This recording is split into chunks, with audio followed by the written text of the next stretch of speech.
Hello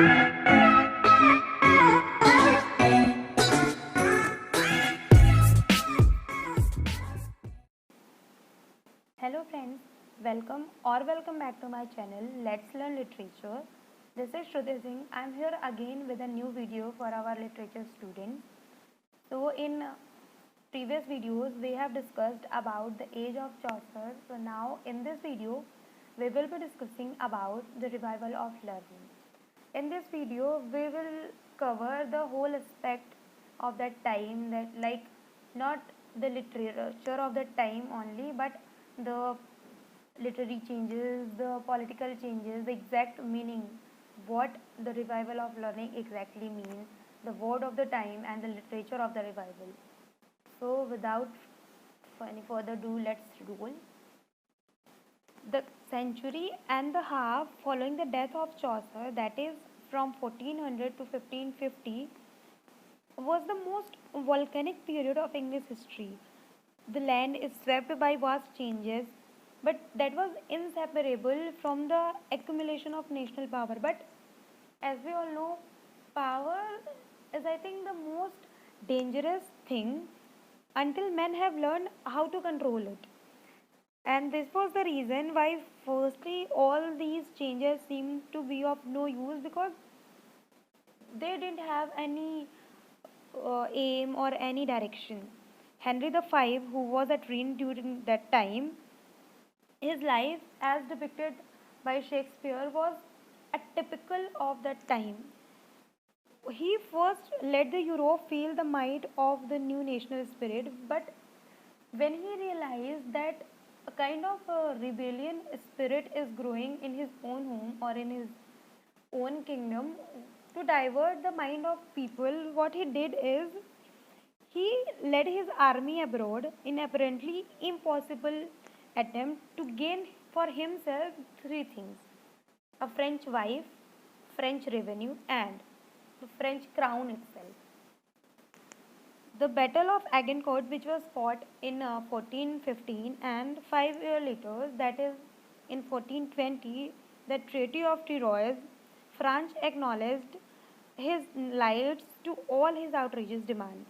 But the struggle was so useless as all his effects or all its results were swept away very rapidly. Like when he died in 1422, leaving his son heir to the crowns of France as well as England, a very magnificent silver statue was held upon his tomb.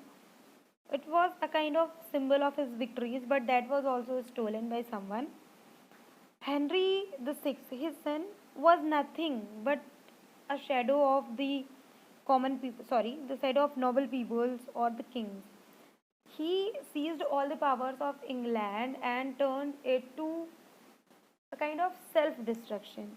Meanwhile, all his foreign possessions were won by the France under the magic leadership of Joan of Arc.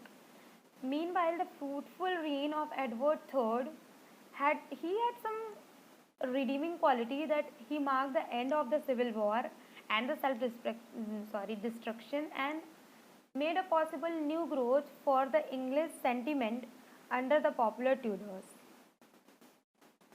So this was all about the political changes of the time. Now we will be discussing the literary changes.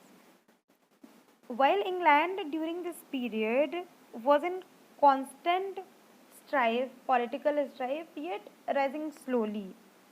Printing press was brought to England by Caxton in 1476, and for the first time in history, it was possible for a book or an idea to reach the whole nation. Schools and universities were established in the place of old monasteries, and during this time, Greek ideas and Greek culture came to England in Renaissance, and the man's spiritual freedom was proclaimed in Reformation, which we will be discussing later. The great names of the period are numerous, but the literature somehow remained silent. Probably the main reason behind this was the turmoil of the age, because literature is one art of peace, and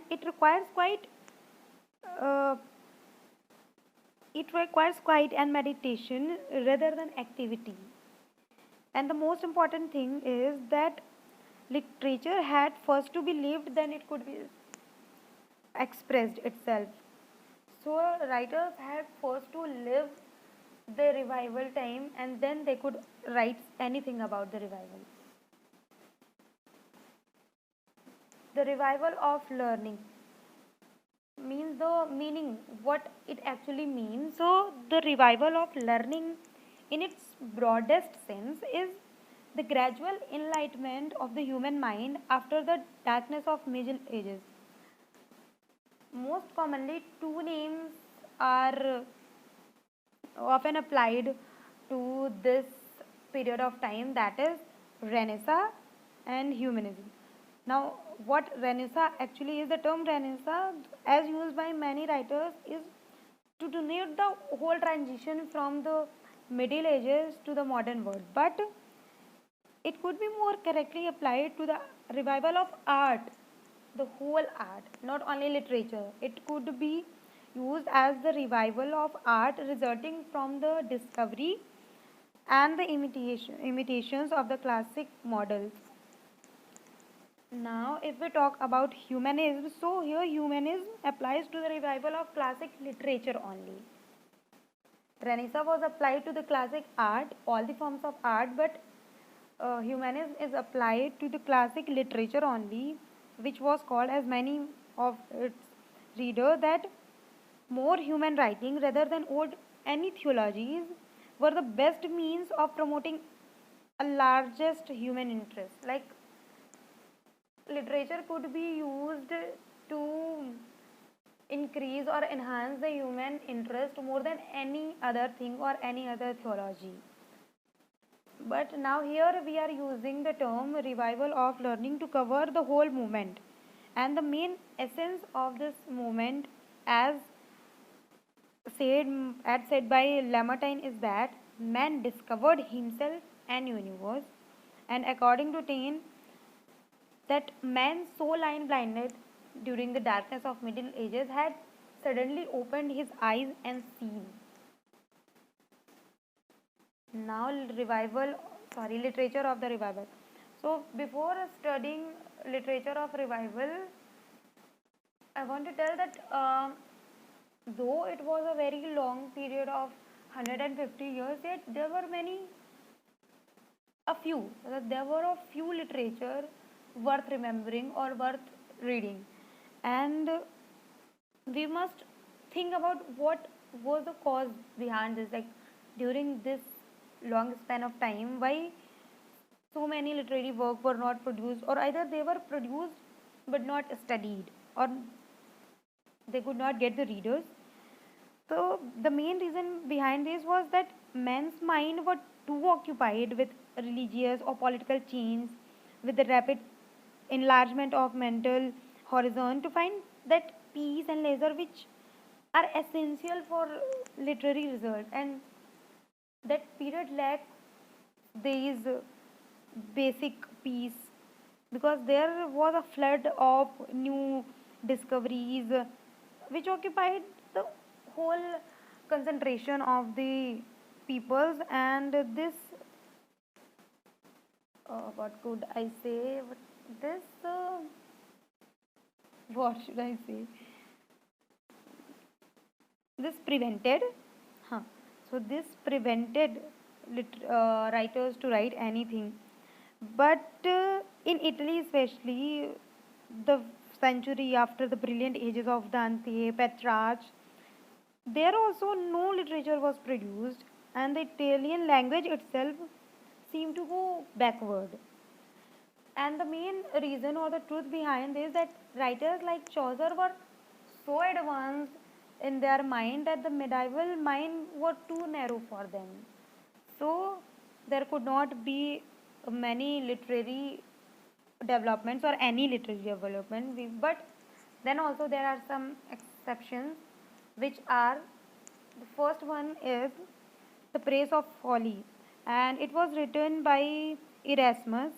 He was I think the greatest scholar of Renaissance, and he was not an Englishman, but he seems to belong like every nation. He was born at Rotterdam in 1466, but he lived greater part of his life in France, England, Italy. So he wrote the Praise of Folly. Actually, it was a translation. It was first published in 1511, and it was like a song of victory for the new learning. And in here, folly is represented as adorning cap and bells and mounting a pulpit where the vice and cruelty of kings and the selfishness and ignorance of clergy and the foolish standard of education are satirized without any mercy. The next is Utopia. It was first published in 1516 and is the most powerful, and it was an original study of social conditions unlike any literature which has ever appeared in any literature or any country of the world.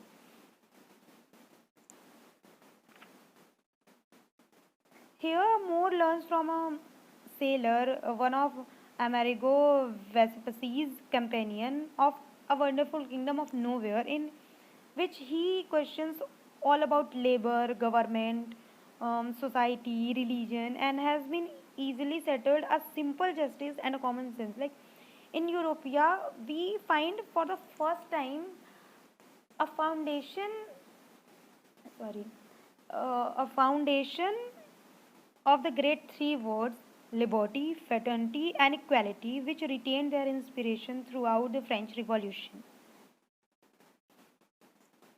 Next is New Testament. Greater than any book in its influence upon the common people, Tyndale's translation of New Testament, it was first appeared in 1525.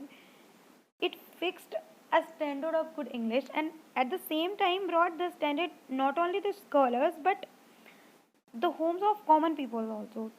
Tyndale made his translation from the original Greek and translated a parts of old Testament from Hebrew. He also translated in 1539 the Great Bible also. Noted author. The greatest of English work of this period, measured by its effect and subsequent on literature, is no doubt undoubtedly the Mortes de Arthur. It is a collection of romance told in a simple and vivid prose. And Total's Miscellanies. So in 1557 appeared probably the first printed collection of English poems, and it was written by two writers. First, Sir Walter, Sir Thomas Watt. He he was born on 1503 and died on 1542. And Henry Howard. Henry Howard was also known as Earl of Surrey. He was born in 1517 and died in 1547. So Total's Miscellany was a collection of first printed collection of poems written by these two writers. So this is all about the revival of learning. And as I always tell that all the notes regarding this video or every video of my channel is provided in my Instagram page, that is the Let's Learn Literature. I will provide that link in description box, and I will provide the link of previous videos. Like if you are about to study the history, you will start from Chaucer, the age of Chaucer. So I have made that video also. So I will provide that link in description box also. So all the notes, do check my Instagram page Let's Learn Literature and follow me there also. Thank you.